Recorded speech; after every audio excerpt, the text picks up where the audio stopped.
Hello and welcome to Energia Park for the last game of this round of the Leinster School Senior Cup today between Belvedere College and Castleknock College. Promises to be a great game here, and hopefully the weather doesn't interrupt the game too much. It seems to be darkening as the day is going on, and obviously that wind is picking up. Great crowd here from both schools, and you can probably hear the noise in the background. Schools games always tend to deliver.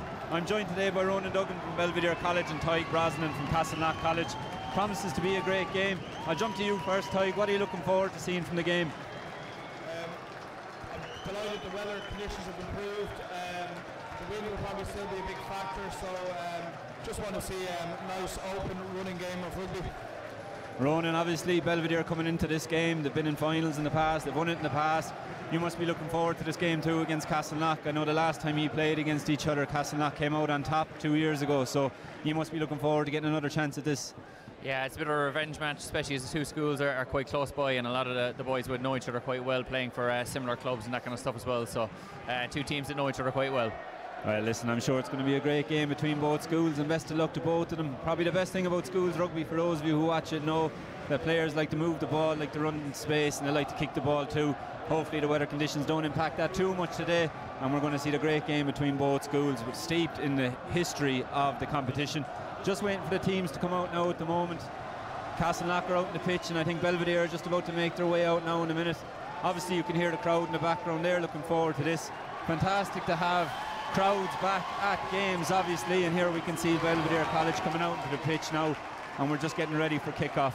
A couple of minutes away now, and we'll just run through the teams in a minute or two. It's looking like two very strong teams. Starting with Belvedere College, looking first at Patrick O'Grady, who came second place in the Leinster cross country there not on 2 weeks ago. Andre Ryan, who's a fourth year, who played JCT in September, along with Owen McDermott and Alex Osanaf. Looking at Alan Spicer, who's been called the most interesting prospect in schools rugby at the moment. 6'10" and 120 kg, he'll look to put a stamp on the game. Across to Castleknock College, you've got a number of players who are going to look to put their stamp on the game, no more so than Danny Rowan, a fifth-year captain who's also a goal kicker, been described as a cool-headed and intelligent player who's going to look to put his own stamp on the game as it goes on. The teams are just lining up here now for kickoff, getting ready here. You can hear the crowd, they're just mad for the game to start now. Schools games never disappoint, and I think this is going to be a big one too. Looking at your team here first now, Tyg, what players should we be looking out for from the Castleknock team? I think the back three, so two wingers and the full back, they'll be very exciting and they won't disappoint. And Ronan, who should be looking out for now in the Belvo team? Well, it'll be hard to miss the 6'10" Alan Spicer. He's certainly a man mountain, and he'll be one you'll definitely be able to see. Yeah, just looking at the teams here now, you can see him hugging number 7 there. The number 7 is Luke Brady, a 6th year who can play across the back row as well. Or excuse me, sorry, it's Sean Coakley, who can also play across the back row, but you can certainly see Spicer there. Absolutely huge player. Referee just taking place now in the middle of the pitch, getting ready for kickoff here, and it's going to shape up to be a very good game. We have Jed Tormley kicking off the game for Belvedere. He's a 3rd year SCT player, as in he's played for the last 3 years, I should say, in an Ireland under 19. And here we go, here comes kickoff. Ball's gone deep and just gets held up in the wind there quickly, and Castleknock managed to recover. You can hear both teams willing to celebrate absolutely everything in the game so far, and a big carry coming in early from the Castleknock forwards. A big positive carry too, and Belvedere just can't get over the ball. Castleknock now will look to put a bit of structure onto play first off, and they're going to look to use this big wind that's there too, and a big long kick from their 9 comes down, and it's collected, but it's gone backwards. There's no real panic there coming from Ivor Cuddy, the Belvedere fullback. A big tackle coming in across, and Belvedere under a little bit of pressure now inside their 22. Of course the wind is blowing towards that Wesley end. That Spicer with the carry, keep an eye on him throughout the day. But they're just going to look to put a bit of structure now to the play and exit, and maybe calm this game down a bit. This ball, however, it's failed to hit touch, but it doesn't matter. Castleknock with an early offside, and Belvedere get a chance to clear their lines. But Tyg, that's a good bit of pressure coming from Castleknock now early on in this game. Yeah, great kick there from Sam, number 9, and great chase on it as well. Pulled back very well there to recover the ball, and I think just offside there, so penalty Belvedere. Penalty Belvedere, a chance to clear their lines now, and we'll see the early line out coming from Belvedere. We'll also probably see the early pressure coming on the hookers trying to throw with this wind. This wind doesn't just affect goal kickers or the back three, it's the poor hookers who also feel it when they're thrown into lineouts, but everybody knows that they're often forgot about. We can see from the touch judges lineout that wind is coming straight down to the Wesley end. A shortened line out here now from Belvedere, 5-man with a forward standing at 9, so we can see they're probably going to go for the maul, which they are. That ball's moved off now, so 9 can join in. That's a big maul from Belvedere early on, and they get a penalty advantage too. A free play here now from Belvedere. They'll look to play. They'll be delighted with that early line out. Castleknock will notice that it's a big point to play, that they'll have to cover that, I should say, early on in the game. Spicer heavily involved early in the game. You'll have to keep your eye on him throughout, but I'm sure that he won't disappoint. Well cleared out.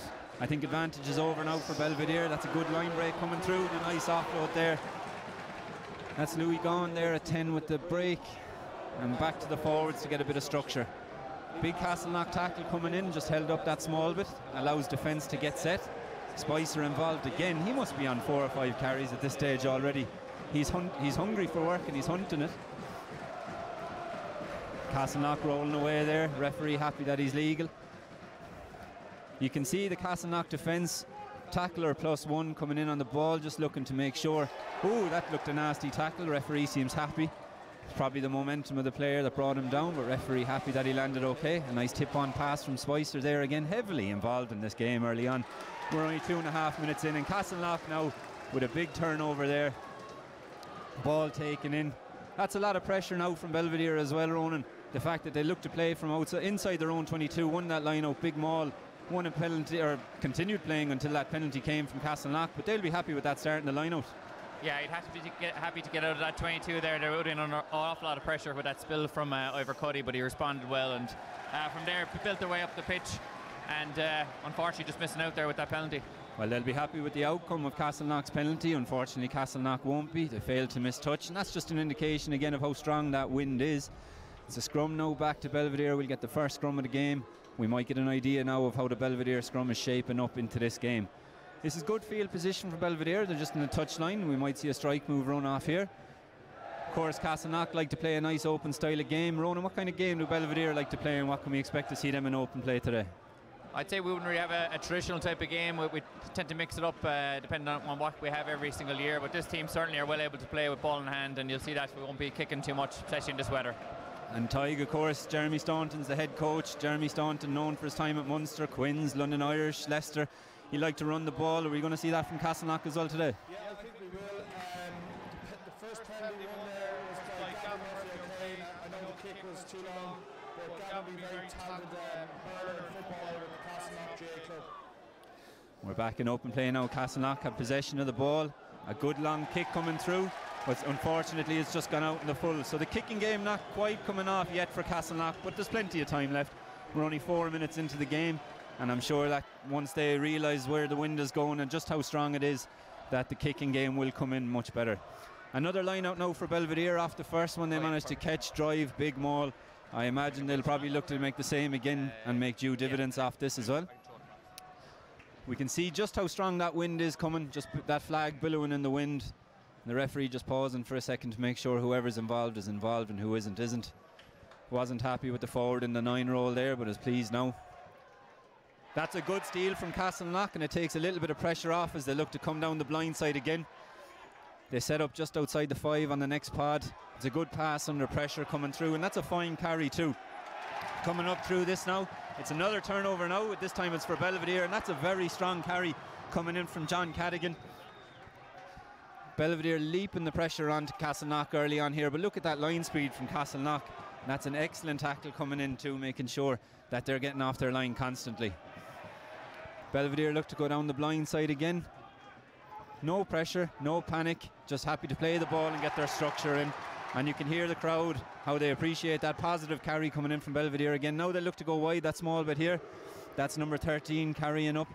Andre Ryan, a 4th year who played JCT this year as well, earlier in September, as those competitions were rearranged.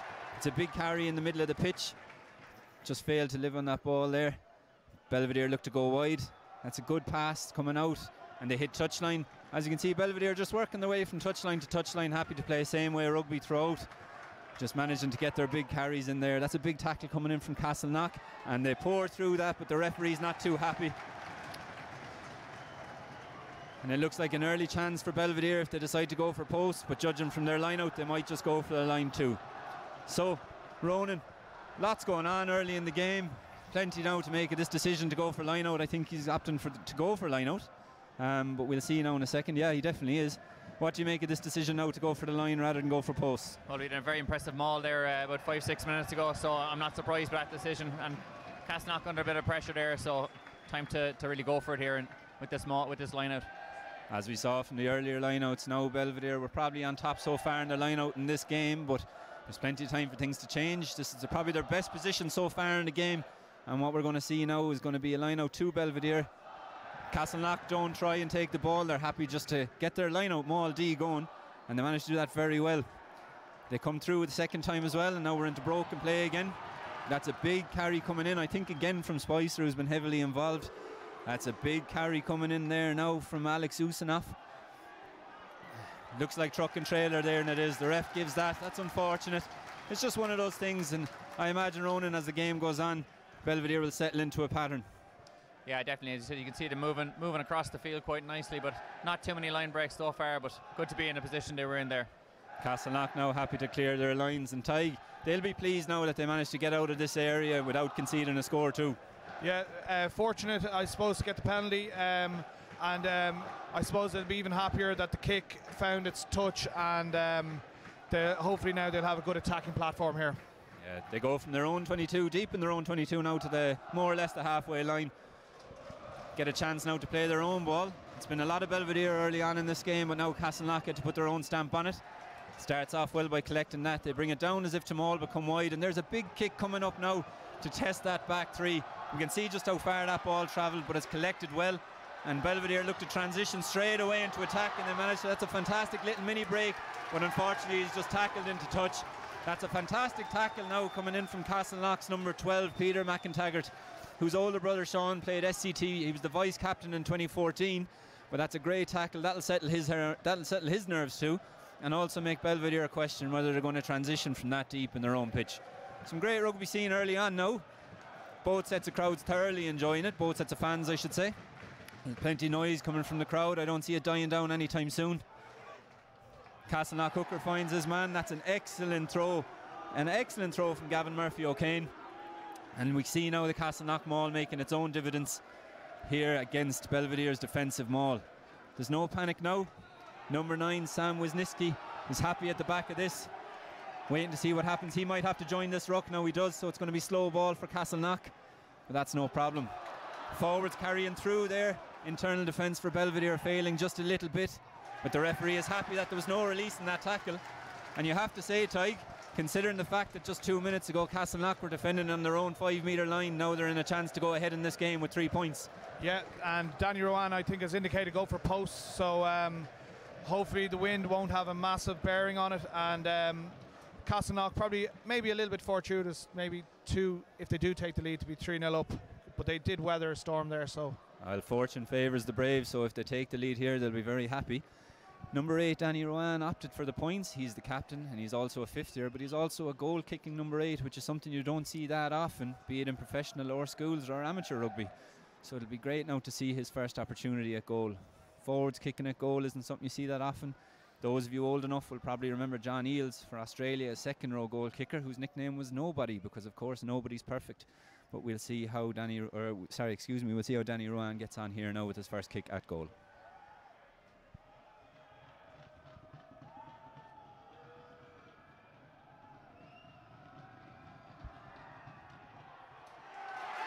And that's an early lead for Castleknock College. You can hear the crowd applauding Danny Rowan's first kick.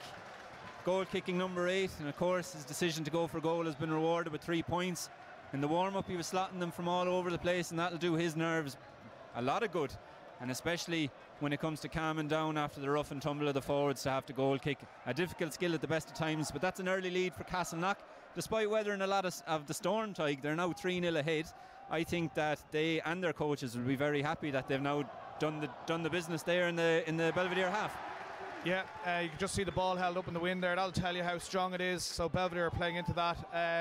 The 2 lineouts gave a great platform, and I presume Dermot Blaney, the coach for Castleknock, will be very happy with how that maul moved up the field as well. Absolutely, and Belvedere now back with possession. And as we said, the wind that's strong, so you want to make sure that you're building a lead when you have the wind. and also that you're not falling too far behind when you don't. Once they get to half-time, of course, the possession swaps, and there's a knock on there in Castleknock ball. They'll probably look to transition quickly. But as I was saying, at half-time, a lot of what you're going to see kicking-wise from one team is going to become the norm for the other. That's a good deep kick there from Castleknock, trying to pin Belvedere back into their own half. Of course, the wind is against Belvedere, but that one just dribbles on that bit too much again. It looks like it's going to be a goal line dropout here for Belvedere, a rule which is brought in, or a law that is brought in to speed up the game. I'm a big fan of it, I know others aren't, and it's only when you are defending it or that you like it, and it's only when you have to kick it that you probably don't. But an early goal line dropout now for Belvedere here against the wind. As you can see, Castleknock, nobody is behind their own 10 due to the strength of the wind. They're lining this up one, and they're just going to probably look to attack straight away and keep the pressure on Belvedere. This is given a fine kick, but fails to, or just gets outside the 22. It's collected well, and Castleknock recycle. Big carry coming in here from number 5. Quaja carries that one well, and it's brought out now to the side again. Another big carry, this time coming in from hooker Murphy O'Kane. Little 9 break there. Castleknock just keeping on the pressure. They'll be happy again if whatever result they can get here, be it 3, 5 or 7. There's a lot of space out on the left hand side if they want to hunt it, but they decide to crash up the middle. That's a big handoff coming off in that carry there, but again, good recycled ball. Belvedere failing. Oh, and the crowd don't like that one. The referee is happy that he played the man and not the ball. An excellent piece of skill if you can do it, coming in from Belvedere there. Just stems the attack that small bit and slows up the ball. An excellent carry there coming in from number 7, Luke Brady, who can play across the back row. A nice little deft pass, trying to get outside the winger, but fails to. Castleknock happy to play in the 5 metre channels and then come back in. A big carry there coming from John Cadigan, I think it was. Castleknock building the pressure, happy just to play tight. There's no real panic, keeping their framework in play. Pass coming in from 9 now. He decides to dart instead, and Belvedere get over the ball, and the referee rewards it. Again, huge defence coming inside in each team's 22s. This one, it's Belvedere who decides to get over the ball and win the penalty. Ronan, just like Castleknock there a minute ago, Belvedere now getting out of their half without conceding. You must be pleased with that too. Yeah, I'd say that comes as a big relief there. In these schools games, it can flip so quickly, and you really have to take your shot when it comes, and Castleknock there just failing to actually capitalise on that position on the field. But Belvedere, I'd say, relieved more than anything else. As we saw now, the wind, the Castleknock are happy just to pin Belvedere down into that half, and Belvedere just trying to weather the storm, literally and figuratively, I suppose, and they're trying to just get out of their half now. We'll take a second just as the players getting a bit of attention, but again, Belvedere now will just look to exit. The important thing here is that they make touch, I think, rather than just trying to go for distance, and make sure they're just keeping their hands on the ball that bit, Ronan. Yeah, and you can see that goal line dropout was held up pretty much in the air, so it's going to be a difficult kick to make here. And as we can see, that does hit touch, but you can just see the ball being held up. I know we've talked about it a lot, but there's actually no describing how strong this wind is coming across the pitch. It's really affecting both teams early on, be it kicking too far or not being able to kick far enough. But we get to see Belvedere's line out here now again, being thrown by number 2, David Dowse. Lots of movement in that line out as they look to get to the front. And it's a great take there coming in from Eddie Rees, a Meath man, who travels to Belvedere. And they get the penalty advantage off that maul. That maul is going to be a big weapon, I think, Ronan, throughout this game. And that's a nice little break off the back there. Yeah, that was David Dowse just off the back of that maul there. It was another superb maul from Belvedere, but they're out in the outfield here. And that was an excellent pass from Jed Tormley. Judged the wind perfectly, looking to play into the space. Referee says no advantage there. That player was fine over the ball. I think over the ball was John Ozan. Even the ref says that was fine, but coming back for the earlier infringement in the maul being dragged down. A quick warning there. There's 2 mauls dragged down early on by Castleknock. We're only 15 minutes into the game, and the ref feels the need to tell them that so far. And I don't think it's going to be any surprise to see Belvedere probably go for the maul again, especially with the wind coming against them here. Again, a very big weapon to have in your arsenal is a good maul. We see it with Ulster all the time. And Jed Tormley again for Belvedere decides to go up. Jed Tormley, probably an old head on young shoulders. He's pulling the strings very well. He's shown a lot of discipline in his decision making and also his choice of passing and distribution. So we'll see what they can do off this now. Again, lots of movement. They get to the front. The referee blows the whistle. No, he doesn't. It's play on. A messy line-up, but it's okay. Belvedere will continue to move. And Castleknock again coming up trumps with the ball here. They'll look to exit now. There was a knock on, so they have advantage here. I imagine they'll probably get into their framework and look to exit from here and pin Belvedere back into their own half. John Azani a bit slow getting off the ground there, but he's back up. He seems okay. The referee says no advantage, and it's going to be a scrum Castleknock due to a knock on. Again, Tig, I'll jump to you for this one. Again, we've seen a team enter the 22 and the other team coming up trumps with the ball. Is this something do you think we're going to see throughout the day, or as the game goes on that teams are going to settle down that small bit more and manage to keep hold of the ball when they're in the red zones like that? Yeah, I suppose as the clock ticks on, we'll probably see them holding on to these. The talk coming into it was there would only be maybe one score between these two teams, so the nerves are probably up, and we're just seeing a lot of like little unforced errors here and there, and unfortunately for the attacking side it's kind of happened in the 22, the opposition's 22. As well as that, we're just coming into the 18th minute of the game. It's a free kick offer to Castleknock there, but Castleknock with the win too, Tig, they're obviously going to want to capitalise as much as they can in this half. It's only 3-0 now, about 12 minutes to half time. About 17 minutes to half time. Obviously they'll want to get down, but do you think that they need to start choosing to go for posts a bit more than lineouts when the opportunity arises in this half? Yeah, I think they will. Unfortunately, Belvedere have been very clever. They've kept the ball, they've carried it well. So Castleknock actually been kind of starved of the possession that they wanted. So we haven't seen much from maybe 12, 13 and further on out. So hopefully it will open up a little bit for them. Yeah, it's always going to be a struggle with this wind. Again, the aforementioned wind that we keep bringing up. That's a big scrum coming in from both sides, and that's gone back according to the referee, and there's just a little bit of a mix-up there in the middle of the pitch. Castleknock will need just to get a bit of structure now into this ball here, settle down, either try and keep ball or just exit back into the Belvedere half. I imagine, judging from this wind, we're probably going to see a box kick here now coming from 9, the way he's organising that ruck. And that box comes in and makes touch. So again, another good exit from Castleknock. We've seen a number of good exits from Belvedere too. It's kind of been the theme of the game so far. A team gets into the 22 and then the other team exits again. But of course, Belvedere will be very happy to play all the ball in the Castleknock half, especially against this wind in the first half. Another Belvedere line-out now. There's been a couple of maul penalties coming off their line-out so far. They obviously feel it's a part of their game that they can exploit in this game. And again, they go up at the front, but this time Castleknock get up, slap back, and it's cleared up very, very well there by number 9, Sam Wisniewski. It's going to be slow ball here now just because the scrum half is in there, but that's a good carry as they look to attack the blind side. Good footwork there in the carry coming from the winger. I'm pretty sure that was Dara Enright, a fifth year in Castleknock College, but again, Belvedere managed to come up trumps by getting over the ball. I'm pretty sure, if I'm not mistaken, that was the Belvedere hooker getting in over the ball, David Dowse there. And obviously, just like we've seen before, I imagine that Belvedere will probably go for the line out, opt to go up the line, make some ground and get their line out functioning again. It seems to be the run of the game. We just have an injury here.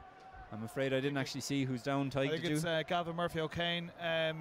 He's carried a few niggles in the last couple of years, so they'll be quite concerned about him. Hopefully he's okay. I see him come to his feet there. But another massive play from Valley in the line out there. That'll be a big feature. He just got the hand in and flicked it back towards Castleknock. Unfortunately, they didn't control that, and it's a penalty to Belvedere. Gavin Murphy O'Kane, a 6th year in Castleknock, who was a JCT captain. He's back after a long injury. He's also a minor Dublin footballer, and he's on that panel too. It's not often you see the front rows getting the credit they deserve for being the footballers they are. But there you go, folks. He's up on his feet and he looks to be okay. Just a little bit of attention here. Again, Castleknock did disrupt that Belvedere line-out. They'll hopefully look to do the same again here. And although they didn't control it, at least they're upsetting the set piece that Belvedere wants so badly to function well. Again, number 12 and captain Jed Tormley is heading down the line. He kicks that. He's not looking for too much distance. I think he's just happy to get that ball into touch and let the forwards take over here. A big throw coming up for David Dowse. Again, he's been very busy in the game as well. Lots of little involvements, be it in the tight or loose. See Belvedere now walk in. Lots of movement early on and take the ball in around the 3 position of the line out and get that maul functioning nice and early. You can see that's a nice long maul there from Belvedere. Referee's happy that's the same maul as they continue to carry. And the back's now just spread out. I know you can't see it in your screen, you'll see it now in a second. The back's out, there's an overlap there to the right if they want to spread that ball quickly. It's just coming out very slowly and they decide to carry up here again. Castleknock just a small bit more narrow, but they'll easily get across as well, I imagine. They're set very well, there's no real panic yet. With the far wing for Belvedere, Patrick O'Grady. He's just hugging the far touchline. He's just on the right off your screen, but you'll see him now in a second as that ball goes across, I'm sure. Belvedere happy to keep it tight and just keep applying the pressure here at the moment. Eat the clock of this first half to make sure that they're getting as much against the wind as they possibly can and keep that pressure on Castleknock. The forwards getting through a lot of work here. That's a big positive tackle coming in from Castleknock. Just making sure that they're not allowing these positive carries to soak up their defensive line. Belvedere happy to keep it tight. The crowd are enjoying it, I think it's fair to say. The Castleknock crowd gone a little bit quiet now, maybe in anticipation and worry of what's about to happen here. So far we've seen teams turning over the ball. Are we about to see the first try come in from Belvedere? Another tight carry here. They're happy just to trust the process and go through it. Referees now awarded advantage, so they have a free play coming up here. That's a big carry coming in from hooker David Dowse, I believe. And now they've gone wide. Jed Thornley just spills it, but the referee blows and we're back for the earlier infringement. Penalty advantage was there, so it was a free play for Belvedere. Ronan, that was a lot of oh, they've gone quickly, excuse me Ronan, I'll come back to you in a second. They've drove for the line, referee says it's short. Belvedere continue to play, slow it up, and they've gone over. And here we go, the first try of the game. Belvedere very happy, Belvedere fans very happy, the coaches will be happy with how they applied pressure there and didn't panic at all. Ronan, I imagine you'll be very happy too with how Belvedere took it into the red zone, continued to apply pressure, didn't panic, and eventually got their just rewards. Yeah, you can see there in previous plays a lot of unforced errors there when they were passing out to the back, so kept it in the forwards there in that wind, and certainly paid dividends there to keep it tight. Certainly one for the forwards highlight reel. I didn't see the number of the player who scored, unfortunately. Maybe Ronan did, but I think it could have been Stennon Coakley there, number 7, I think. There's a yeah, and a chance here now for Captain Jed Thornley to extend the lead.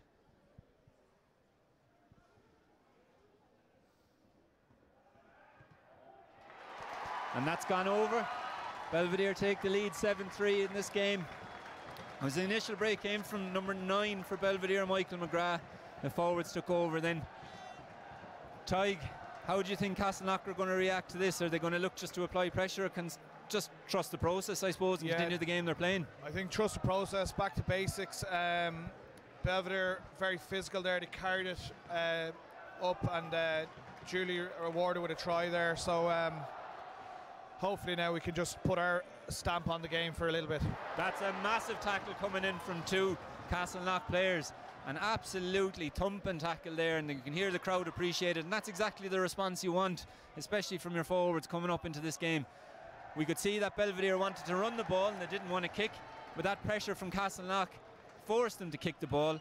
Again, it held up in the wind, and now Castleknock have gone from conceding a score and have gone from Belvedere trying to just run the ball and transition into attack to now having probably one of the best footholds they've had in the game now, just outside the Belvedere 22.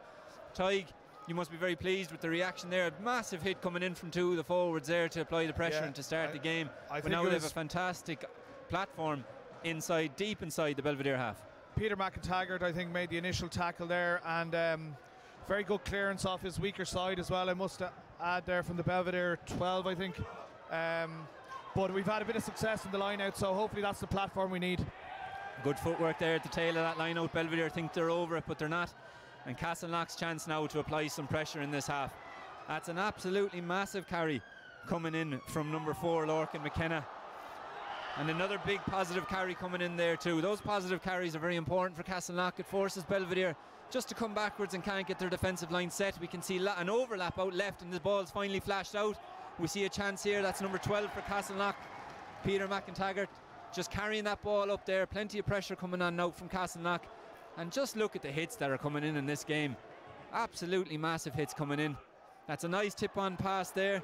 I think it was John Ozani who ended up carrying the ball in the end. And now bit of space out to the right, and it's just knocked on by Castleknock first. 2 knock-ons there First one coming from Castleknock, second from Belvedere. And although, Tig, it didn't actually work out in the end, that's some fantastic play and pressure from Castleknock to keep Belvedere not only in their own 5 but under constant pressure too. Yeah, very positive play.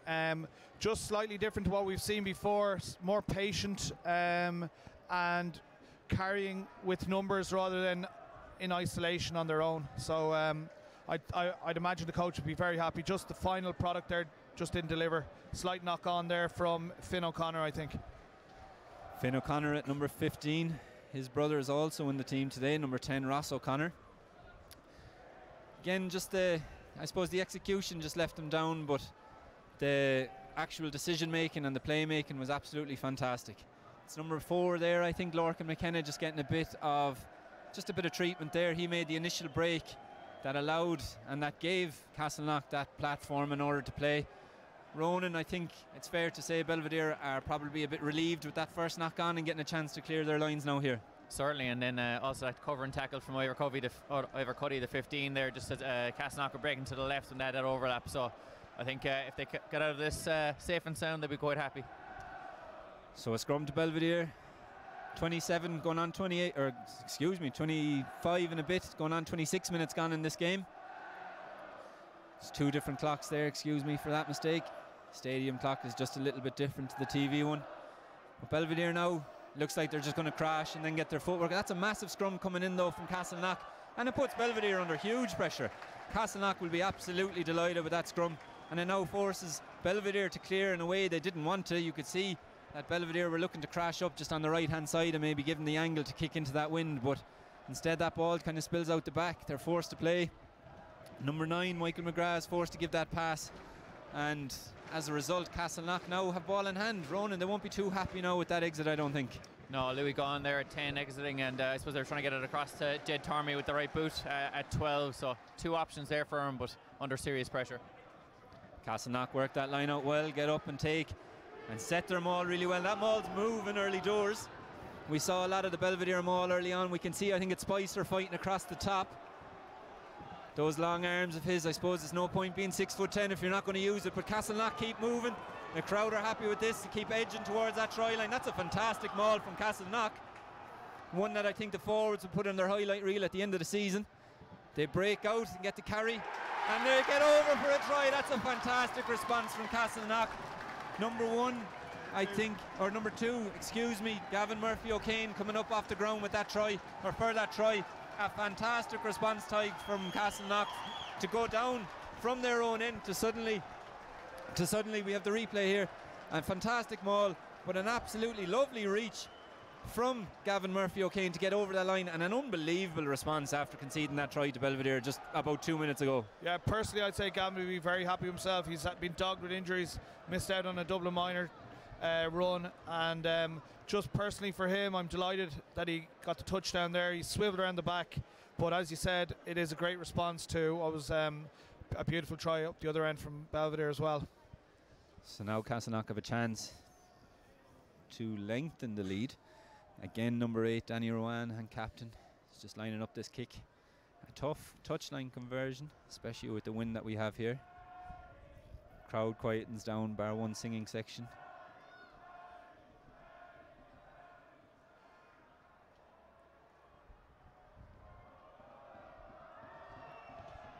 Rowan smacks it, and that's a fantastic touchline conversion.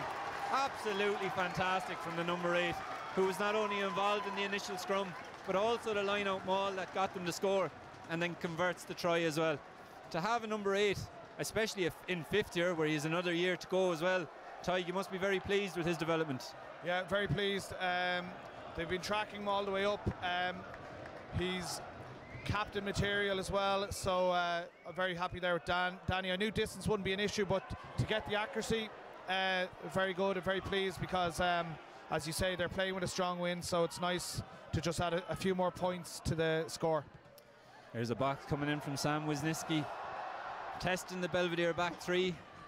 10-7 here now if you've just joined us, approaching half an hour in the final game of this round of the Leinster School Senior Cup.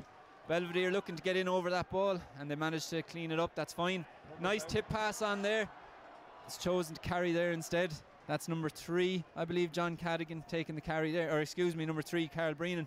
Brennan taking the carry there, and there's just a player down on the ground at the moment. It's number 15, Ivor Cuddy, just getting a bit of attention. I didn't actually see what happened, but he looks to be in a bit of pain and holding that right leg. Play continues at the moment. Belvedere continue to have possession. A couple of players now on the ground on the far side for Castleknock, slowly getting up. It looked like certainly a big collision. And Belvedere happy just to slow this ball down now. And that's a massive penalty to Castleknock, especially considering that Belvedere had possession nigh on 2 minutes ago. Castleknock managed to exit their own half off the restart. Now a penalty in the Belvedere half. Toig, I imagine, given the wind, they'll either probably have a cut because Danny Rowan can kick them, or they'll probably go for the line out. He seems to be on the ground at the moment, so maybe kicking for touch could be the option if he's not feeling up for a kick. But it's a war of attrition. There's bodies strewn on the ground. Hopefully nothing too serious. Yeah, we could see it there in the last few phases of play. About half an hour into this game, it's just bodies getting hit left, right and centre. Big hits coming in. We saw a massive one off a restart earlier on from Castleknock, and that kind of typifies the game we're having here. Both sides just going for it, not afraid to, I suppose, just put their bodies on the line for the game. Early on, there were a lot of exits from both sides, especially when they got into the 22, but it's kind of difficult to say, Toig, who's actually on top of this game. Both teams, I know one team is leading the other, but both teams just seem to be playing a lot of good rugby. They have a good set piece. They're both pretty much, it seems to be the win that's the difference in this half so far. Yeah, Belvedere attacking, they kind of can move the ball and move it around the park as they please, and Castleknock as well, they seem to be doing the same. So as we kind of guessed, it would probably come down to one score.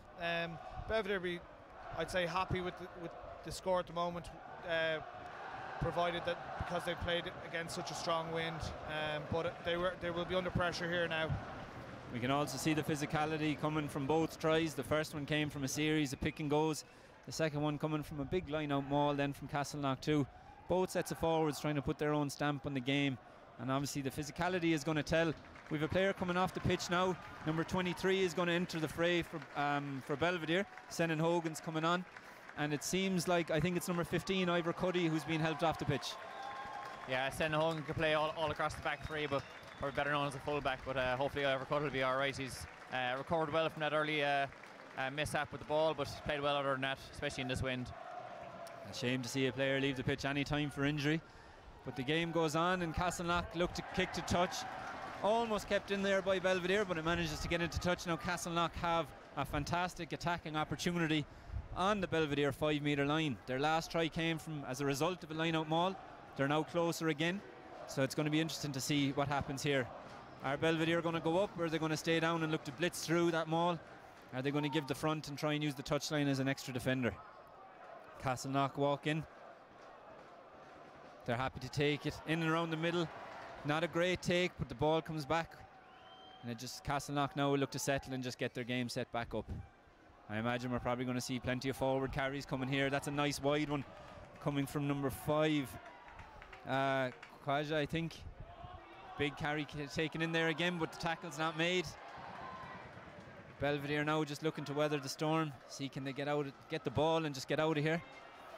It's a nice little jink there coming in from number 15, Finn O'Connor, a 6th year in Castleknock College. Another big carry. Just look at the physicality of the game. Huge carries coming in. A nice tip on pass there, and we're on here. The ball just goes to deck, unfortunately. Castleknock started this movement on the 5 metre line. They're now just inside the Belvedere 22. Belvedere will be delighted, especially now that they've got the penalty and a chance to clear their lines. Big defensive shift from Belvedere, their own, and starting on their own 5 metre. I know passes didn't go to hand, but I suppose pressure and defence can also be thanked for that. Yeah, serious pressure there from Belvedere, and great defence. And I suppose they're hoping to kick the ball. There's 3 minutes left on the clock here in this half, so if they can get up and get another score before the end, they'll be quite happy going in at half time. The stadium clock says 35, but the television clock is the one we're going by. It says 32, ticking on 32 and a half minutes. Belvedere going in at half time, 10-7, 3 points behind in this wind, Ronan. I don't think they'll mind that too much. Yeah, I suppose it all depends on what way they play the wind in the second half. Sometimes the wind doesn't actually play to your advantage either, so we'll see how it goes in that second half. Just a Castleknock player down, just getting a bit of attention now.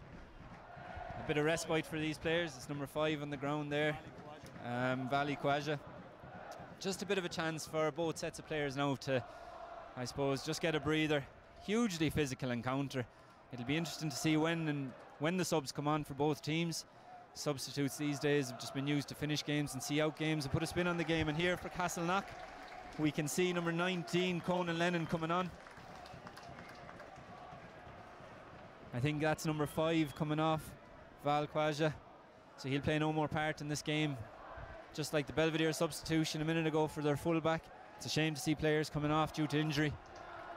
But again, the game goes on and Belvedere now have a line out in between their own 10 and 22. Their line out was a huge weapon early on in the half. We haven't really seen it since, so it'll be interesting to see what happens now off this one. They go up the front, but again, just doesn't go the way they want it. And that's a big hit coming in from Castleknock. Belvedere recover. Lovely little offload there coming in. Belvedere happy to play those little offloads and tip passes early on. And here we can see them looking to utilise their back line now. A good run from number 12, Jed Tormney. Carries well. Gets some much needed ground here for Belvedere. They're still inside their own half. Again, difficult to kick into this wind, so not surprising to see them play with ball in hand and look to carry. We see Spicer now looking to carry this next ball. A huge man, but that's a massive tackle coming in from Castleknock. I think it's number 7 and the hooker, so Luke Brady and Gavin Murphy O'Kane with that tackle on Spicer. Again, Spicer offering himself for the next carry. 2 involvements in 3 phases. A big carry again, but another good tackle coming in from Castleknock, but that is a positive carry from Spicer there. Belvedere just gaining ground bit by bit with every carry. That's a huge positive tackle coming in from Luke Brady for Castleknock. Lovely little tip on pass there and a little spin, but again Castleknock weathered that storm well. Right wing for Belvedere College, Patrick O'Grady just hugging that touchline. And that's a good carry from Belvedere. Again, usually you'd see teams looking to kick the ball maybe, especially with the space back in the Castleknock half, but when you're making positive carries like that, when you're playing against a wind like that too, it can be a very difficult thing to do. About 20 seconds left now in this half. Belvedere will look to hold on and hopefully create a score of some sort, be it 3, 5 or 7 to finish off that half. That's a lovely wide pass. You could see it just get held up in the wind that small bit. And again, if that wind wasn't there, it would probably be a flatter pass and that space would be utilised a little bit better out in the wing. But I mean, when you're throwing passes into that wind, there's not much you can do but put the ball into space. That's a turnover now for Castleknock. The clock winds down into this half, and that's a penalty too for Castleknock. Ref determined to stop the game here, explain the infringement. Yeah, I think it's a high tackle on Spicer, or by Spicer I should say. Just has to work. Yeah, I suppose everything is going to be high when you're 6'10". The referee calls that high tackle. Castleknock, I think, asking what's left in the game, and a couple of players down now, just looking for a bit of treatment. Ronan, I think Castleknock will be very happy to go in at the half. Only 3 points at half time, though. I don't think Belvedere will mind too much either. No, a lot of 6-years on our bench there as well. I'm counting 4, 5, 6-years on the bench, so if you're hoping that they come on in a bomb squad-esque fashion now with 15, 20 minutes left. And Ty, Castleknock going in at half time, especially with the wind, I imagine everything is pretty much going to plan, bar maybe the couple of, or the early substitutions they were forced to make, but I think they'll be happy enough, especially with their defence inside their own red zone, and the fact that, you know, early on a couple of kicks went astray, but they managed to figure out the win too. Yeah, it took them a little bit of time to settle, probably longer than the coaches wished. That substitution could be a temporary, it could be a blood. So Vali Kouaj has gone off, and Conan Lennon, the Maynooth man, has come on. He's a 4th year. He's very physical, and he will not let the side down. Player down now, just getting a little bit of treatment. I'm struggling to see what it is. I think it's Lorcan McKenna. He's gone through a great body of work so far, and I'd say the players will be delighted to get to half time. Castleknock players probably want a few more points on the board, but they'll take what they can get now. I think this could be last play, and of course you can kick the touch off a penalty, so the ref happy to play on. But I imagine the next time the ball goes dead, it will, unless it's a penalty, it probably will be half time. Here we see Vaj Kouaja coming back on, so it was a temporary substitution. He's back just in time, hopefully, to put in a bit of an imprint in this line out for Castleknock too. Yeah, huge chance. So Valley was patched up there by Ro Fallon, who is an ex-student and has played out on that pitch before in his time as well, so he's well looked after. That ball didn't go to plan now for Castleknock, and Belvedere now have possession. Both teams willing just to continue to play. neither happy for the half-time whistle to come, which of course is great for us fans and commentators watching. But now I think, yeah, Captain Jed Tormey is happy just to put that ball out. Half-time here now at Energia Stadium. Castleknock lead 10-7 at half-time, despite playing with a very, very strong wind. We see Belvedere running off the pitch and Castleknock coming off too. A fantastic half there from both teams. Ronan, very physical. It'll be interesting to see if that physicality can live on. Yeah, it's a serious tackle count there, even for both sides. Both sides willing to play, and not a huge amount of kicking, because I think the wind is just going to cause havoc with any of the kicks, really. So really, really good performance there from both teams. So that's it for half-time, folks. We'll be back on now after the second half. Coming up, of course, on Irish Rugby Live, we've the quarter-final draw streamed straight away after this game live from the pitch. And on Saturday the 19th of February at half-2, Greystones RFC will be playing Belfast Harlequins. You can catch both the stream after this game, and of course that game on Saturday on irishrugbylive.ie.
Welcome back, folks, to the second half of this last game of the first round of the Leinster School Senior Cup between Belvedere College and Castleknock College.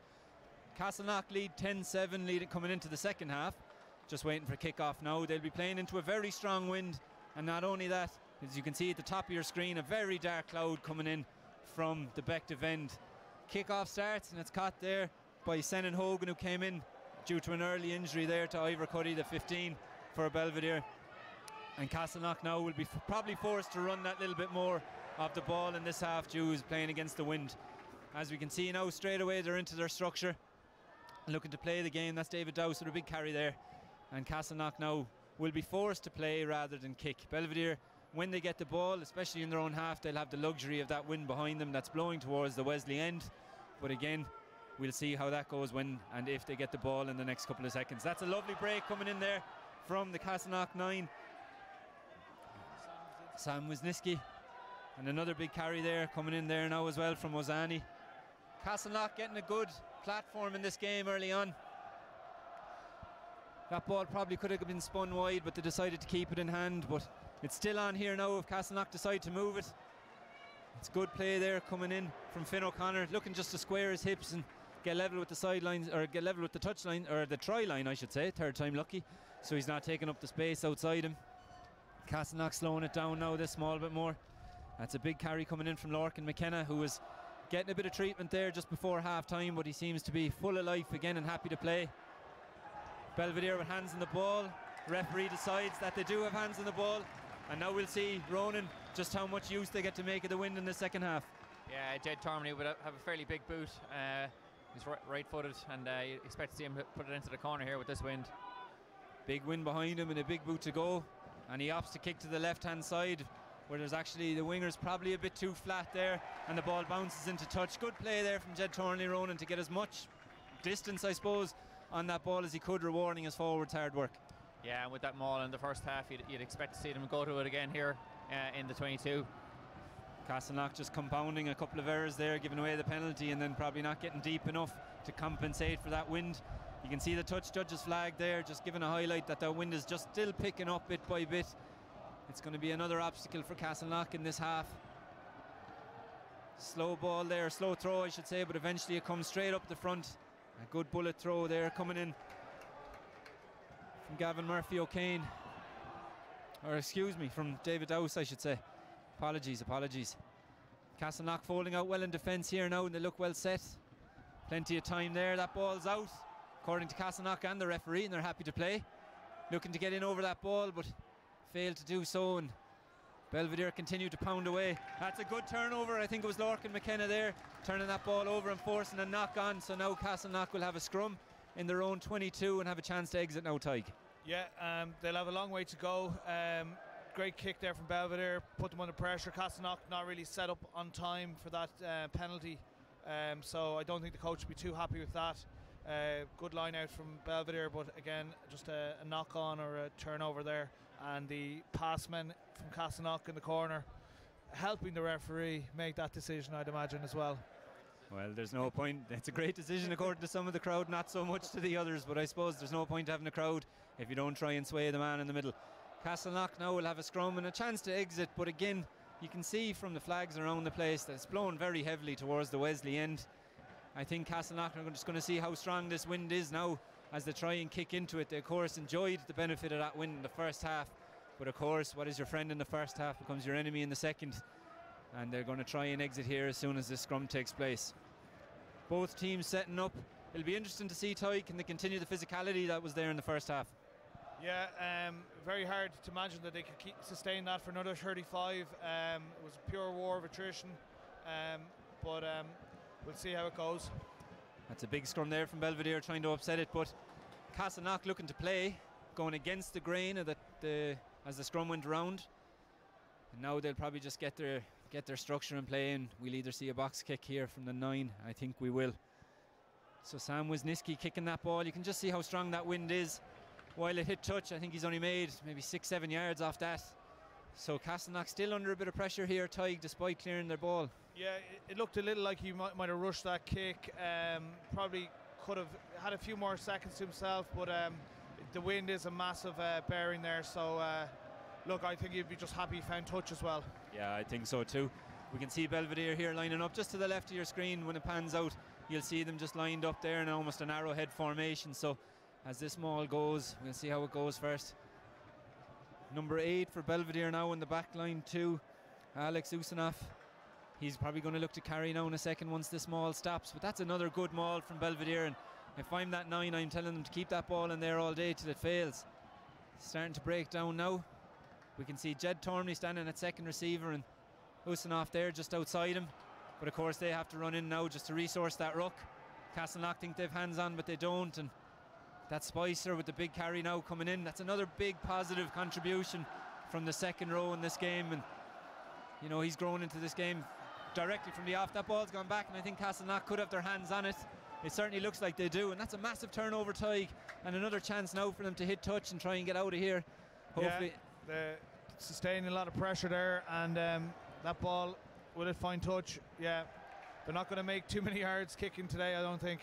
Yeah, I think it's at the same time though, it's just get the ball and get set again and look to trust, I suppose, their line-out defence, but at the same time giving the ball to Belvedere, and they have a very good maul so far. So while they are, I suppose, giving with one hand and getting the ball off the pitch, they're also, you know, giving to Belvedere with the other hand and giving them the chance to maul again.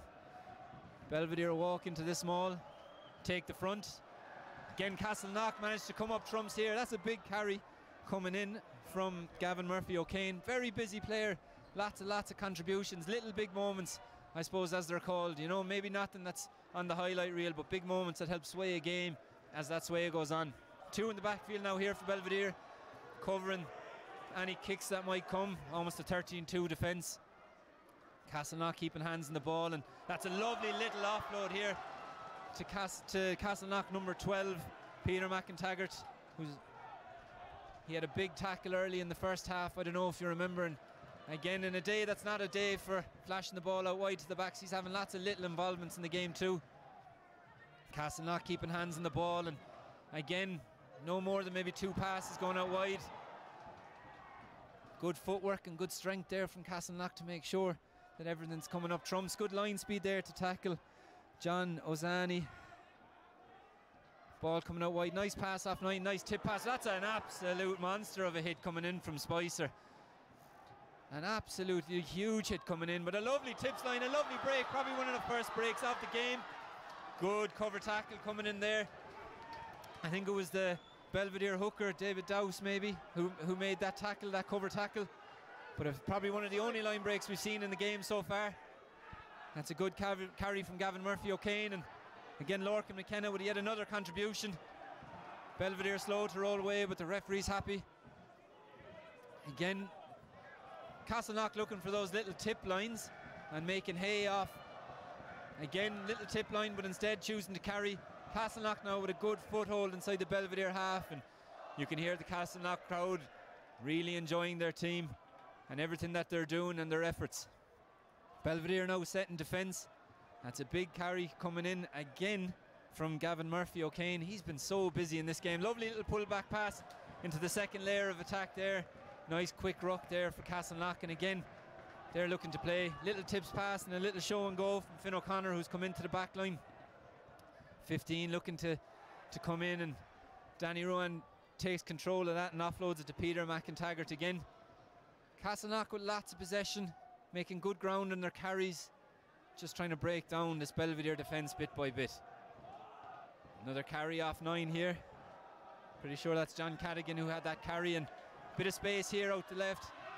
But that's a massive tackle coming in from number 14 for Belvedere, Andre Ryan, a 4th year, who played JCT Rugby this September just gone. Belvedere with their hands on the ball, and that's an absolutely huge turnover for number 8, Alex Usanoff. They've gone through an awful lot of pressure there, managed to get their hands on the ball. Castleknock made plenty of ground, but Ronan Belvedere didn't panic at all, and happy to bide their time and get in over that ball when the opportunity arose. No, really strong defence there. The momentum was shifted back to Castleknock, and it was great to see them there to stop that momentum, and they looked to kick to the corner here, I'd say, again, and go again with that maul. Alex Usanoff just watched that tackle and then won the shoulder battle to get in over that ball. Referee awards him duly Tig, it's a very strong start from Castleknock despite being against the wind. They're making lots of ground. Yeah. Their carries are going real well. They're looking for the little tip passes. They've came to play in the second half. I think if they got this kind of a start with the wind at their backs, they might have penetrated a little bit further, but the line speed from Belvedere has been very good, very strong, noticeable, and defensively they're well set up. Castleknock a little bit narrow at times, and just not asking enough questions just yet. And of course, when you complement one team attack, I suppose you have to complement the defence of the other. It's been that kind of game. 10-7, 43 minutes gone here, approaching 44 at Energia Park in this game between Belvedere College and Castleknock College. Both teams very physical, and as soon as play resumes, I think we're going to see number 12 Jed Tormley kick the touch again. Big boot with the wind at his back. Why wouldn't he? Give his team good field position and look to implement their maul again. Both teams' mauls, Tig, have actually been very good so far. We saw Belvedere's early on in the game, but Castleknock certainly came into their own in the maul too. Belvedere search for that line now, and that's a good touch finder into the Castleknock crowd as they applaud the person who managed to catch the ball and throw it down to the ball boy. All action here at this school's game between crowd involvements and what's going on in the pitch. It looks like, Ronan, there's been a change in the Belvedere team as well, but there's no number on the back of one player. He's involved in the line-out, just coming in to lift at the front here, turn to jump. That is Eddie Reese. Has actually been on since the start. He's number 4 there. Oh, sorry, yeah. Our Mead man, but he hasn't had a. Maybe we didn't have a jersey big enough for him. Must have just, must have lost the number somewhere. A strong maul there from Belvedere. Again, they look to settle down now. Big carry coming in from the tight head, Carl Brennan. They reset, and again, just looking to get their structure in play. There's no real panic. We can see number 9, Michael McGrath, just ordering his forwards around the corner. Good line speed there, coming from John Ozani from Castleknock. Makes a good positive tackle, doesn't allow much ground to come in. Jed Tormley spots a gap, half gap, comes through it. A nice break there. Look at the strength of him to continue through that. That's a fantastic run, but not only that, when he makes contact, he looks to make sure it's a nice positive carry. Another positive carry coming in from Belvedere here now, and they seem to have their tails up that little bit, Ronan. You must be very pleased with how they're going here. Another big carry from Spicer, but a positive tackle. Offload coming in that tackle. Spicer just a bit ginger on the ground, just getting up a bit gingerly there. It was a big hit. It's on here now, left. Lovely little loop pass. Belvedere looking to attack that touchline, and it's a fantastic cover tackle into touch by Castleknock. Like we said a minute ago, Ronan, while one attack is very good, the defence also steps up here too. It's kind of hard to take your eye off the game. It is. It can really swing either way here. I think the next big score will kind of put paid to the game, but really strong attack there from Belvedere and making yards all the time. Spicer, as you said, stepping up a little bit gently out of that tackle there, but looks like he's got back into that line out. He'll be a bit of a totem there for the rest of the game, I'd say. We saw the replay there, that tackle there, and just as that replay was happening, number 18 Billy Dowling and number 21 Luke Donoghue comes on for Castleknock College. That's the end of the game there for, I think, number 9 Sam Wisniewski, and also number, I'll see it in a second as that player turns around, I'm sure, number 3 John Cadigan. Castleknock take that line out and look to get their structure in place. That's a strong carry, and they'll probably look to exit now in a second. You can see their backs just shaping up here now to probably take that kick, and good line speed from Belvedere to put pressure on the kicker, and very much like we said in the first half, or sorry, early in the second half I should say, they managed to get the ball off the pitch, but they're still giving a good platform to Belvedere here now to utilise their line out.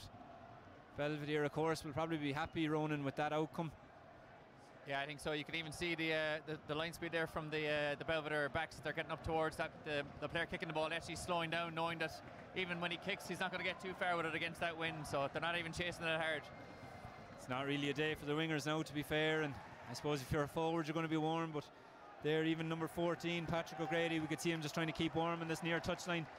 Another maul penalty for Belvedere. I wonder how many before the ref says that, you know, a card's going to come soon. You'd imagine that Castleknock are going to have to, I suppose, smarten up in their maul D, but again, Belvedere happy to utilise that maul and just having a chat here about what to do. Big wind, but will they offer points? They do. So 10-7 here, Castleknock lead, a chance now for Belvedere to level the game. I suppose, Tig, it's fair to say that Castleknock should be probably worried about their maul defence. Yeah, I was thinking both sides were, discipline was very good, but there is an element of that creeping in now around the maul. just the Belvedere pack is fairly formidable. The lineouts are going well for them. So discipline, it's going to come down to discipline now for Castleknock. Yeah. Captain Jed Tormey just lining up the kick here.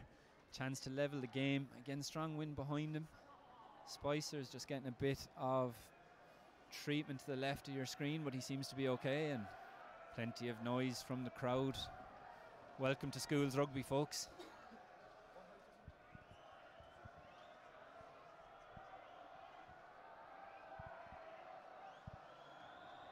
Schools Rugby, probably the most intimidating place you can go, bar France. Tormey kicks this, he watches that go, and it just drifts to the left of the post and wide. So Castleknock still ahead in this game. I think the Belvedere crowd may have thinks he got it initially, but I think that noise will die down when they realise it's going to be a 22 dropout to Castleknock. The correct decision, I think, to go for the points and try and level the game early on and to get back on a level footing. The execution let them down, but that shouldn't excuse the decision by any means. Castleknock now looking to exit, and they exit long. Probably the longest kick we've seen into the wind so far, which is pretty surprising. I think it's taken us by surprise up here in the commentary box as well. And they're wrapped up well here. Castleknock will be delighted with that exit. And now they're defending inside the Belvedere half. But unfortunately, as I said, call a commentator's curse. Here comes another penalty to Belvedere. I imagine they'll go from here down the line and look to utilise their maul again. Tig, there's a Castleknock player down on that far side. Can you make out who it is? Dara Enright, the right wing. The right wing, Dara Enright, just looks in a bit of pain there. Yeah, I think he was penalised maybe for not rolling away, but he might have been in a position to roll away if he's incapacitated there. Well, the referee's job's never easy, but no. I suppose if you're in the way, you're in the way, and the ref doesn't really care if you're injured or not. But on this occasion, of depth on the bench as well. I know there were a lot of people disappointed they weren't getting the nod on Thursday. So we've seen Luke Donoghue introduced for Sam and Billy Dowling in for I think John Cadigan, and Will Hennessy is he's 2 years of SCT under his belt already, so he'd come in at the wing for Dara if he's in trouble. So plenty of backup there. There's Belvedere's Eddie Reese is leaving the pitch. The Meath man will have no more involvement in the rest of the game. He was a busy player throughout the game. We can also see Spicer getting a bit of attention. He's the one with no jersey on the middle of the pitch. He must be absolutely freezing, but such is the joys of having to get attention on the pitch. An attritional game, Ronan, it has to be said, and I think it's fair to say that Belvedere are going to go down the line again, get their maul going, and probably look for yet another penalty. And if that's the case, I imagine Captain Jed Tormey is going to have a word with the ref and say, listen, how many penalties do you want before a yellow card comes? Yeah, and you can imagine they're going to start carrying in close quarters as well, trying to force that penalty. There's been a lot of unforced errors and knock-ons and that kind of stuff as well, so I think they'll be looking to keep it tight here if they do get this off the line out. It was an excellent 22 dropout from Castleknock to get us into this half, I suppose, into the Belvedere half. It was the longest kick into the wind. I'd say as soon as he kicked it, the wind must have just stopped dead because it was blowing as soon as he kicked it. Sky's brightening up a little bit now here. I don't think we're going to see the hail that looked like it was threatening to ruin the game.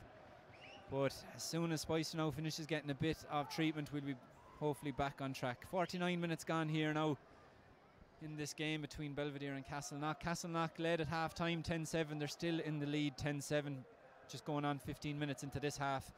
Promises to be a very, very physical 20 minutes, Ronan, to finish off the game, especially that there's only a score between them. Certainly, I think probably the most worrying thing for us up here is that we only have one jersey that actually fits Alan Spicer, so I'm really hoping he has another jersey. Only one jersey that fits a man who's only 16 years of age. I hate to see him next year when he's heading into sixth year. But the jersey's on anyway, and I suppose it's been painted on at this stage, but it's on anyway. We're ready to go now. Jed Tormey's going to pump his team down the touchline, look to find touch and employ that line-out maul that we spoke about so often in this game so far for Belvedere. Touch Judd puts up the flag. We can see from the flag that the wind is just slowly dying down that small, but it's still billowing, but nowhere near as strong as it was a couple of minutes ago, which is going to make the throw of David Dowse that small bit easier, maybe take a little bit of pressure off. Plenty of moving on. It's a short throw to the front, but it's knocked on sadly, and Castleknock at the ball. Maybe a good decision considering the wind they've been battling all day and where they were, but I would have thought, Ronan, considering the line-out maul superiority they had so far and the fact that they were threatening a card, that they probably would have went for the maul again. Yeah, strange decision. You'd be even thinking just throw it to 2, get it on the ground again, and start going and try and force that penalty. But very strange decision. 2 years ago, Castleknock caught us with 2 of the similar lineouts, and maybe they were just trying to exact some revenge on that front. Maybe so. Castleknock now again with a chance to clear their lines, and Castleknock have spent a good majority of this game in and around their own 22 so far, and every time they get out of here they'll look to exit. Will Hennessy is on the pitch now as well, or getting ready to come onto the pitch I should say, excuse me. He's just on the touchline waiting for probably the next break and play. That's a fine carry coming up, and the physicality of this game has been unbelievable so far. Castleknock just a little bit of in and out running there, nice little tip line coming around, and now we're finally getting to see a bit of speed and strength at the backs. That's a fantastic carry from number 10 Ross O'Connor, and here we go, we see another big strong carry coming from Danny Rowan. Pace of the game picking up slightly here. Lovely little tip line pass there, and that's a fantastic little break there. The pass goes, we see Castleknock College's number 14 getting outside his man, and that's going to be a fantastic try for Dara Enright. Castleknock going absolutely bananas here beside us. A fantastic try. I think they may go TMO if they had it. They'd probably go TMO in the middle of the pitch, but tries given, and that's what you want, Tig. When your players finally get a chance to shine. Dara Enright, excuse me, he's had a quiet game so far because the ball hasn't got to him, but it's when he gets the ball you want to make those moments count. Yeah, and he was nearly caught. I'd say Jeremy Staunton's going to be very happy with that. He probably would have liked to seen a lot more of it in the first half, but Belvedere played a really strong first half, and Dara's just coming off there now, and Will Hennessy, who's got 2 years of this competition under his belt, is coming on. But fantastic bit of hands, maybe a slight forward pass there, we're not sure, but Dara Enright delivered. Yeah, great finish. And if that's going to be your last involvement in the game, you want to make it count, and Dara Enright certainly did that. Will Hennessy now coming onto the pitch, and he'll have that bit of experience now to finish out this game hopefully. But Dara Ruan now with a chance to extend this lead. Belvedere crowd giving as good as they got in an earlier kick from the Castleknock side. He hits that, it's a fine kick. It's struggling to make it, but it's just that small bit short, and I suppose you can see just how strong that wind is as it just dropped down. That's a fantastic try all the same from Dara Enright. 15-7 now the score. A 2-score game now win it for Belvedere, who's, despite having the wind at their backs nearly 20 minutes into this half, haven't made it count yet. Castleknock, despite the pressure they've been under so far, will be very happy to push 8 points ahead in this game. Heading towards the 53rd minute. Castleknock in a very good position despite being against the wind. A good take, and they're probably just going to look now to reset, get their carrying game back in. Belvedere's physicality has been excellent. That's probably not what you want, especially after scoring a 5-pointer, is to sloppy passes and ball hitting the deck like that, but it's cleaned up well here again. A good carry coming in from Gavin Murphy O'Kane. I don't know how many times we've said his name so far in this game. He's been very, very busy. Castleknock opt to go left and just carry instead. A big double tackle coming in from Belvedere, but it's quick ruck ball for Castleknock, and a lovely little break there for Luke Donoghue. Little half break. Got absolutely smacked in the meantime, but I'm sure if he wins this game he won't feel it tomorrow. That's a fantastic carry coming in from number 18, Billy Dowling. Just getting his team that bit of front foot ball. Belvedere slowing up that ball as best they can here. Good chop tackle coming in there too. Donoghue passing out wide, a nice little chip there. Defence looked on, and it's well taken and well hit at the same time. And as we said so far in this game, you can't compliment an attack without complimenting defence. Castleknock turn it over, and that's a fantastic output for them. They'll make this outcome count now. It's a lovely little half break. I think that was Finn O'Connor on the ball there. The 15 for Castleknock. Ozani with another carry. Very much like the hooker inside him, Gavin Murphy O'Kane. Both him and John Ozani have been very, very busy, but unfortunately he just holds on to the ball for a little bit too long there, and Belvedere will get the rewards. Luke Brady's just on the ground there now. Looks like a bit of cramp and just being stretched out. There's actually a couple of players down. Lorcan McKenna's down as well. You can see him in the blue scrum cap. A lot of players don't often play on 4G pitches, and sometimes it just tends to catch up on them, but with, again, the physicality, there's actually 3 players down with cramp at the moment on the Castleknock side. There's another one on the far side. I think that's Jeez, I don't know. Is it? I can't see who it is actually on the far side with the scrum cap. Finn O'Connor, is it? It could be. Could well be. With just the effects of this game starting to show, Tyke.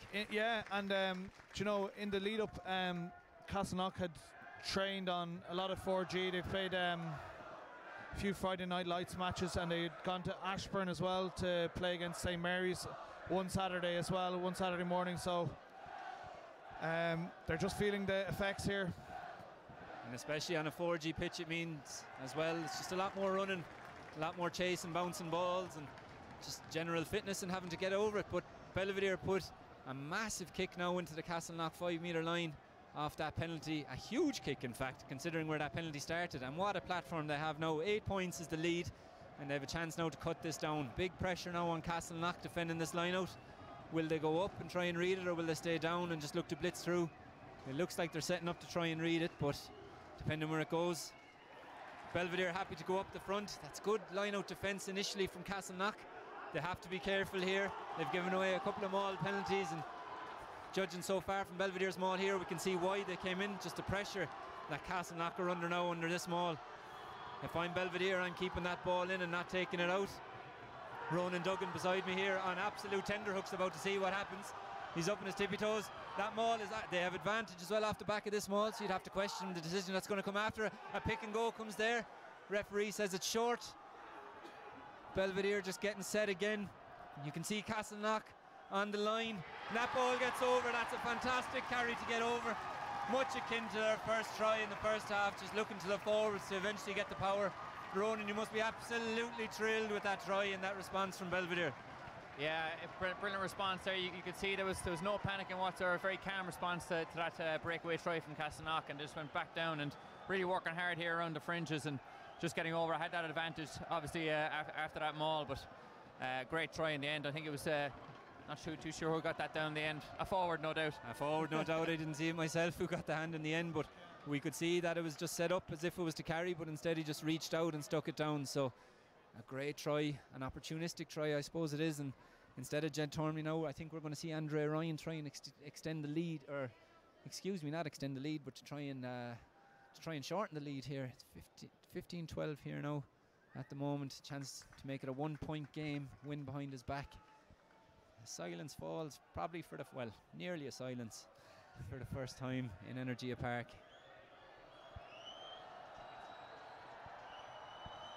15-14 as well was the score 2 years ago when these sides met. And 15-14 it is now. 13 minutes to go in this Leinster School Senior Cup game. Andre Ryan with that kick, a fourth year in Belvedere who played JCT in September, now stepping up to lessen the lead for his team against Castleknock. 15-14, a 1 point game.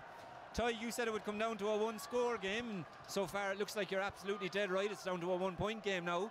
Yeah. But Castleknock now, I imagine every team wants to score next, don't get me wrong, but I think it's probably important for Castleknock not to let Belvedere get their tails up. Yeah, next score very important, and then discipline again. I think Castleknock lucky there on the last one, but Ronan, as you said, and just Belvedere went back to the maul, and it paid dividends there. So the two previous times before that they didn't go for it, and Castleknock were rewarded.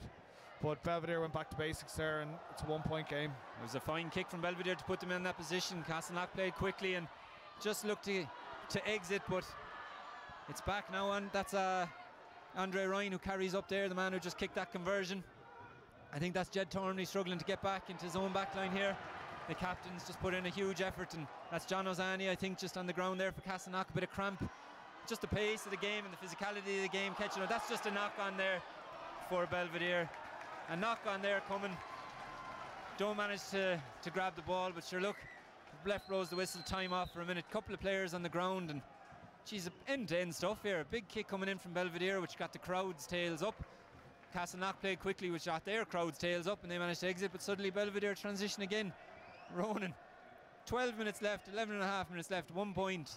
You have to say, if you have to watch a game today, you want it to be a game like this, don't you?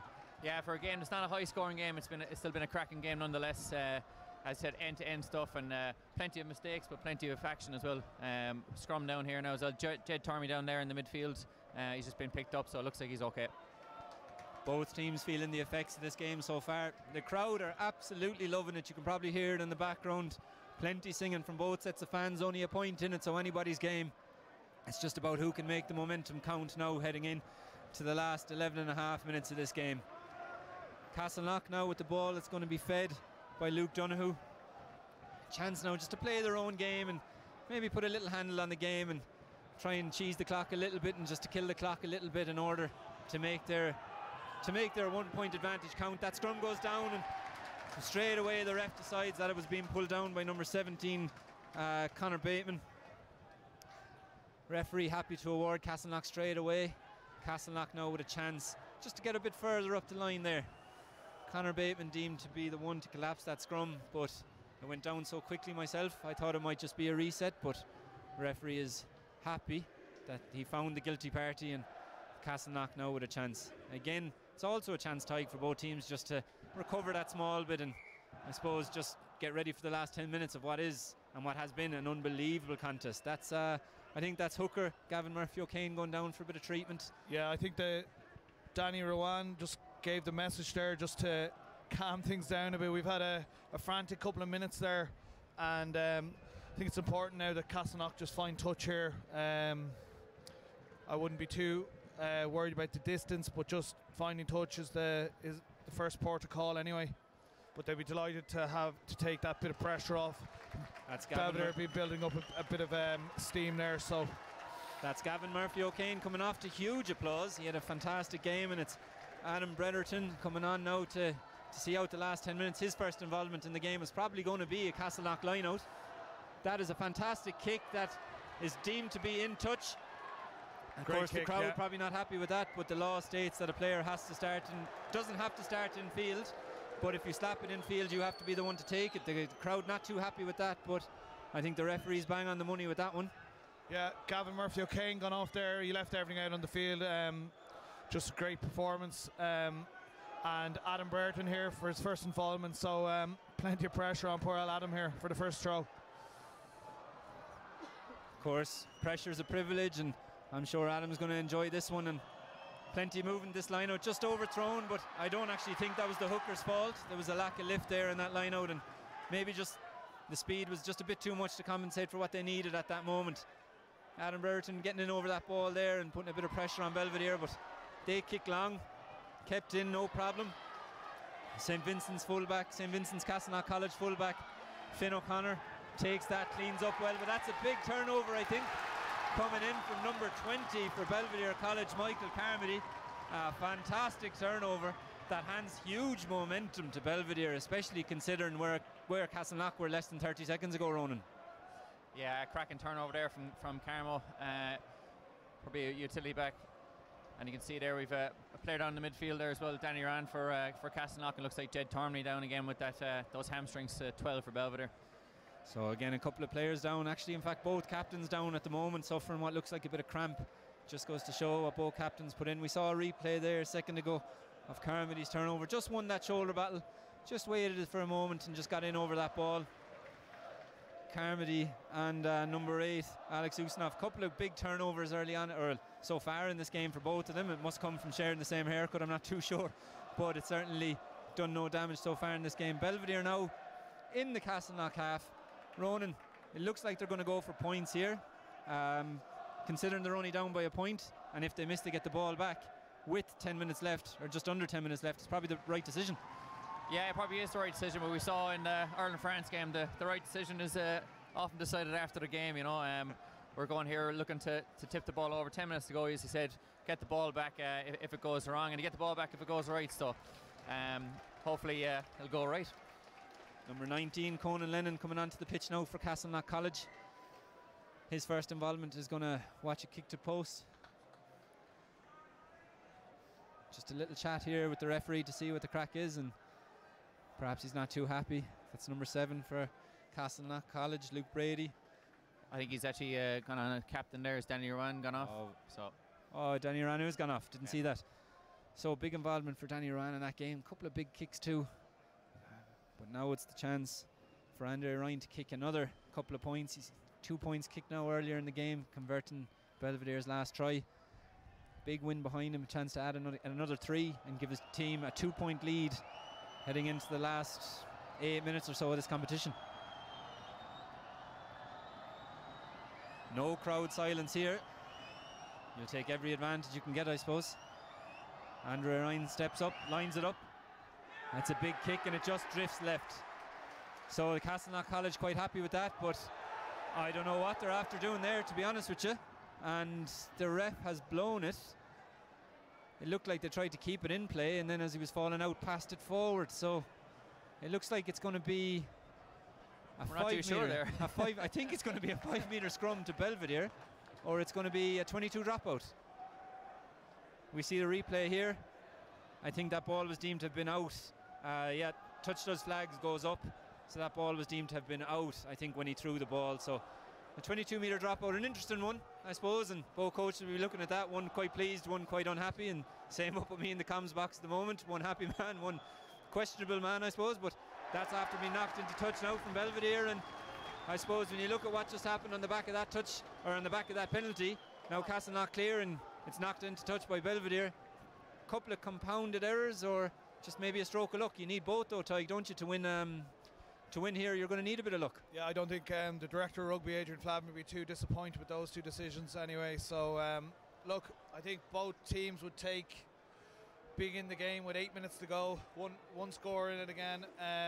So it's all to play for. All to play for. 1 point in it. Clock stopped here now.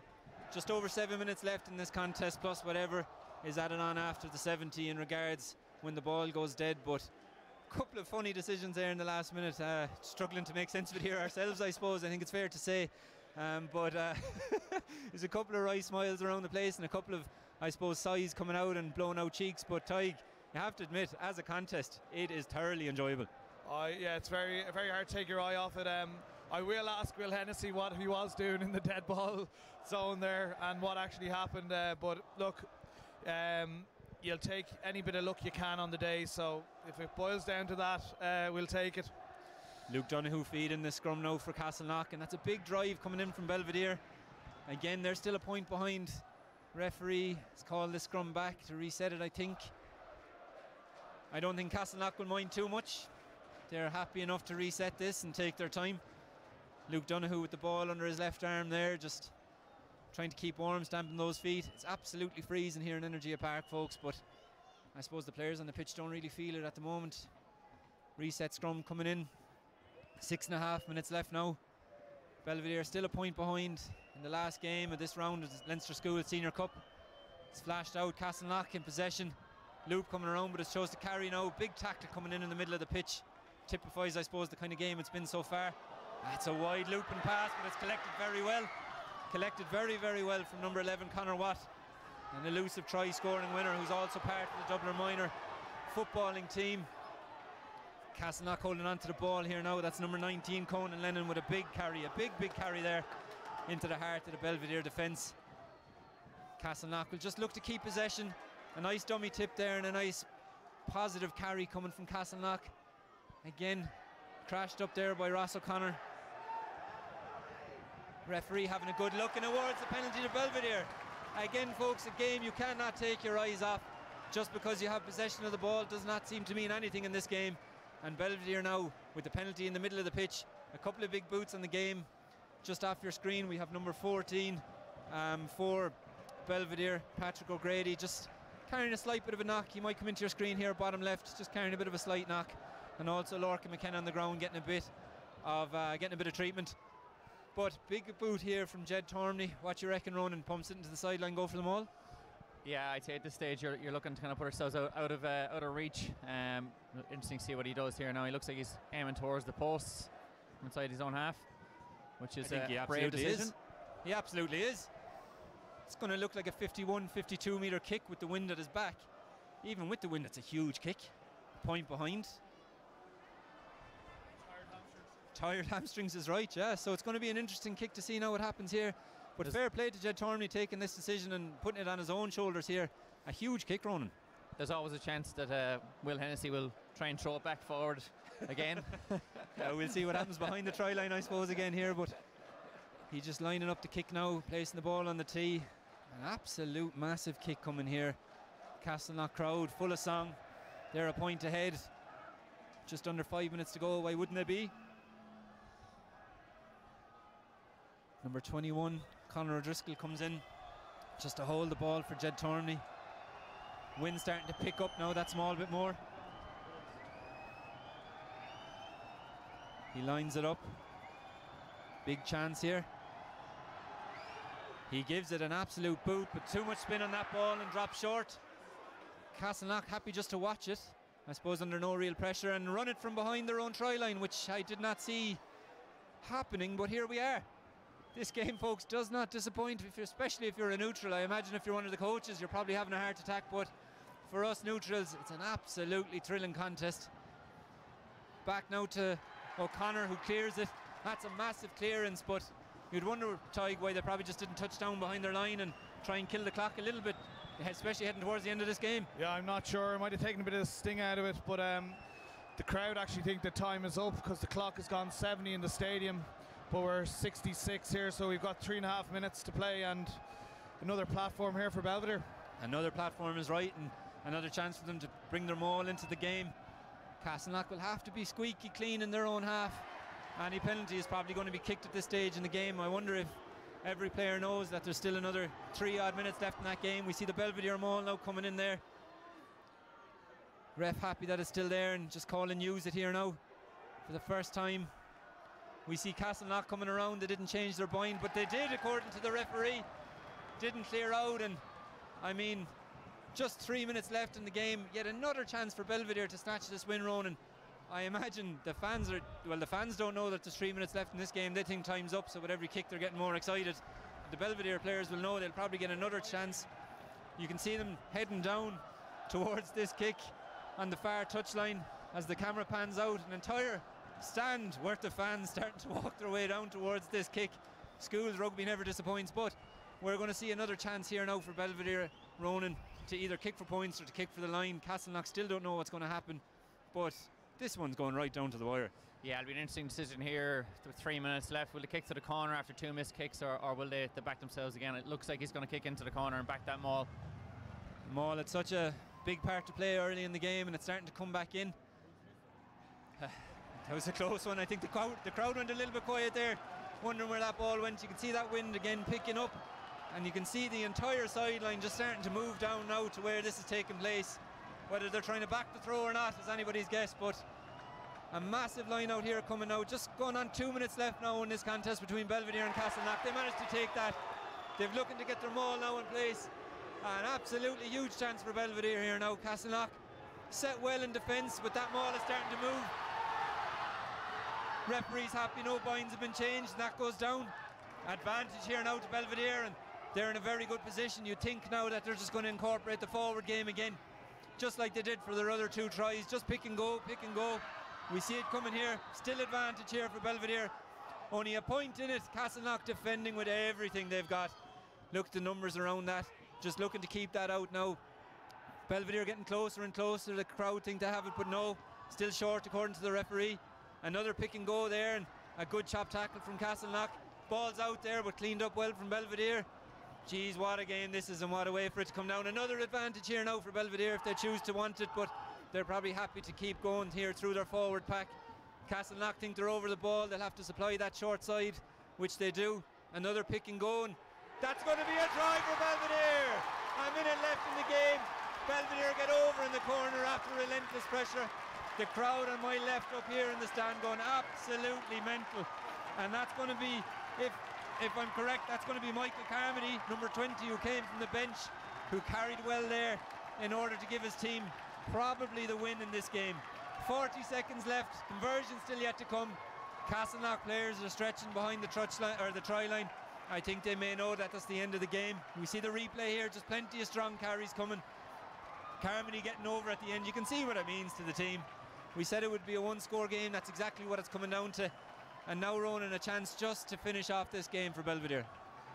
Yeah, kick here to make it 21-15, but you'd have to say Belvedere very, very calm over the last 3 or 4 minutes, showing all the experience they have, especially with Phil O'Reilly. You could coach the team to 4 finals there in the last decade, so a lot of experience there in the backroom staff, but cracking game. And really strong performance from both teams. This is going to be the last kick of the game, regardless if it goes over or not. Currently 19-15 to Belvedere. A win coming thanks to a last-minute try from Carmody. That ball's travelling, but doesn't seem like it's going to get over. But that doesn't matter. The referee blows the whistle. Belvedere fans happy. Belvedere team happy. And it looks like the Castleknock players, you can just see the devastation on them. An absolutely thrilling game, Tig. They have an awful lot to be proud of at the same time, despite the scoreline. Yeah, I'm very proud of the lads' effort. They will be disappointed. They probably made mistakes that they've never done before. That's just the nature of the cup. But again, they left everything out there. They should be very proud of themselves. They brought it all the way to the final minute, and you know they're in the driving seat going into that last minute, so they'll be devastated. And so also the coaching staff and parents and everyone else invested in that team. They've been a pleasure to watch all year, and they're just a great gang of lads as well. So I think Belvedere are going to take a lot of heart, though, the fact that they kept fighting to the end. They managed to get over the line, literally and figuratively, and get the win despite being behind for pretty much, I think, all the games. So they're going to take a lot of heart going into the next round. Yeah, absolutely. And in the cup, all it is survive and advance, and they've certainly survived an epic battle here and advancing into the next round. We'll see the draw now in a moment, and the draw will be a massive deal for us now, and we'll see who we get in the next round and see how the rest of the draw plays out. So as Ronan said, we'll have the draw here now for the next round live from the pitch. You can see the screen coming up here now in a second, and the box in the middle with the names drawn. So Belvedere come out on top 19-15 thanks to a last gasp try from Michael Carmody in the corner. A fantastic game between both teams, and now we'll just wait for the draw to see who gets whom in the next round.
Ladies and gentlemen, now we come to the draw for the quarterfinals of the Cup.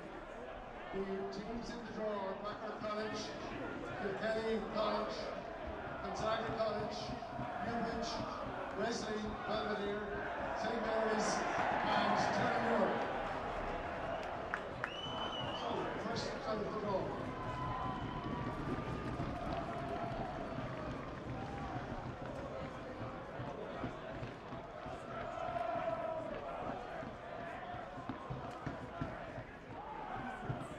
College.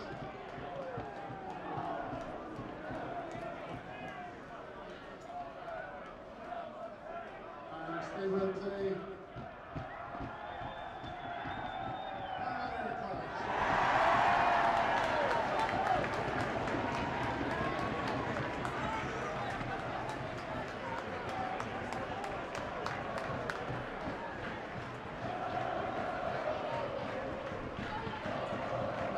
College.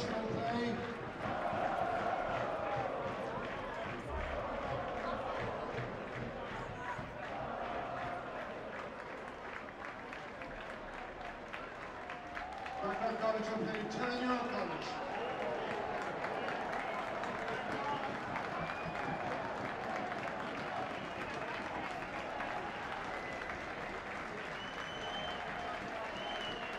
Untitled College will play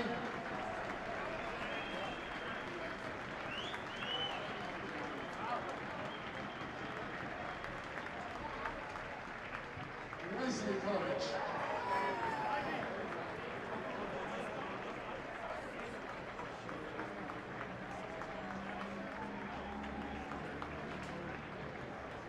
St. Mary's College.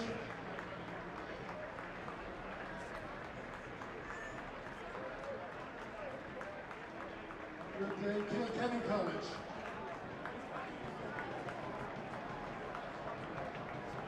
So just to reprise, Newbridge will play Belvedere, Rock will play Castleknock, Gonzaga will play Wesley.